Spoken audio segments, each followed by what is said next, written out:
আসসালামু আলাইকুম।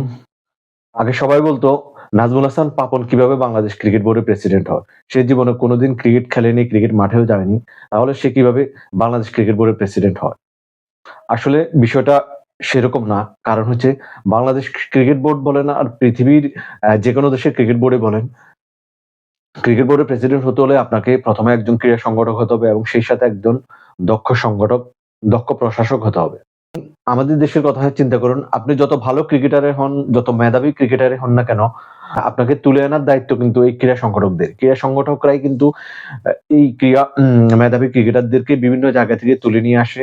নিয়ে আসার ফলে তারা একটা পর্যায়ে তারা খেলতে পারে এবং বাংলাদেশকে প্রতিনিধিত্ব করতে পারে। তো আসলে এটার সবচেয়ে বড় অবদান হচ্ছে ক্রীড়া সংগঠকদের। তো ক্রীড়া সংগঠকরাই আসলে ক্রিকেটকে নেতৃত্ব দিবে এটাই কিন্তু স্বাভাবিক।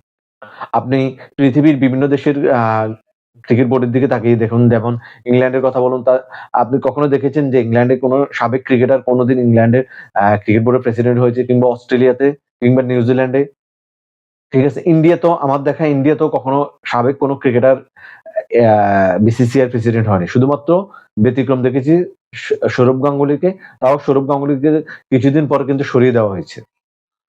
আসলে ক্রিকেটাররাই যে ক্রিকেটের দায়িত্ব নিলে যে সবকিছুর আমূল পরিবর্তন হয়ে যাবে সেরকম কিছু না। কারণ হচ্ছে আমাদের বর্তমান যিনি বোর্ড প্রেসিডেন্ট ফারুক আহমেদ ভাই, যিনি আমাদের সাবেক ক্রিকেটার এবং বাংলাদেশের সাবেক অধিনায়ক। তাকে কিন্তু এখন দায়িত্ব দেওয়া হয়েছে বাংলাদেশ ক্রিকেট বোর্ডে। তো তিনি গত ৭ মাস ৮ মাস থেকে তিনি দায়িত্ব পালন করছেন। কিন্তু ৭-৮ মাসে কিন্তু উনি বাংলাদেশ ক্রিকেটকে কিন্তু কোন ধরনের কোন আমূল পরিবর্তন এনে দিতে পারেননি কিংবা উনি কোন বড় ধরনের কোন উদ্যোগও নিতে পারেননি যেটাতে বাংলাদেশ ক্রিকেট দীর্ঘমেয়াদী একটা ভালো একটা পরিকল্পনার দিকে যাবে কিংবা বাংলাদেশ ক্রিকেটে একটা পরিবর্তন সাধিত হবে। তারপর উনি দায়িত্ব নেওয়ার পর থেকে কিন্তু বিতর্ক উনাকে পিছু ছাড়ছে না। কারণ হচ্ছে তিনি বিপিএল আয়োজন করার পর বিপিএল নিয়ে বড় ধরনের একটা বিতর্ক সারা পৃথিবীতে হয়েছে এবং তার উপর আপনার সম্প্রতি আ তৌহিদ হৃদয়কে নিয়েও একটা বড় ধরনের একটা বিতর্ক হয়েছে এবং গত ২-১ দিন আগে শুনতেছি বোর্ড প্রেসিডেন্ট ফারুক আহমেদের বিরুদ্ধে ৳১২০ কোটি টাকার একটা দুর্নীতির অভিযোগ উঠে এসেছে। তো সেটা কতটুকু সত্য, কতটুকু মিথ্যা সেটা সময় সাপেক্ষ ব্যাপার। কিন্তু আসলে যে সাবেক ক্রিকেটাররা এলেই যে ক্রিকেট বোর্ডের সবকিছু পরিবর্তন হয়ে যাবে, ক্রিকেটের সবকিছু পরিবর্তন হয়ে যাবে সেরকম কিছু না আসলে। তাছাড়া আপনারা খেয়াল করলে দেখবেন সাবেক ক্রিকেটারদেরকে কিন্তু বোর্ডে আনা হয়েছে। আনা হয়নি যে তা নয়, সাবেক ক্রিকেটারদেরকেও বোর্ডে আনা হয়েছে। যেমন অতীতের বোর্ডে কিন্তু আকরাম খান, মিনহাজুল আবেদীন নান্নু কিংবা নাইমুর রহমান দুর্জয়, খালেদ মাহমুদ সুজন আরো অনেক সাবেক ক্রিকেটারকে কিন্তু সুযোগ দেওয়া হয়েছে। যে তারা আসলে কতটুকু বাংলাদেশ ক্রিকেটের গুণগত মানের পরিবর্তন করতে পেরেছে।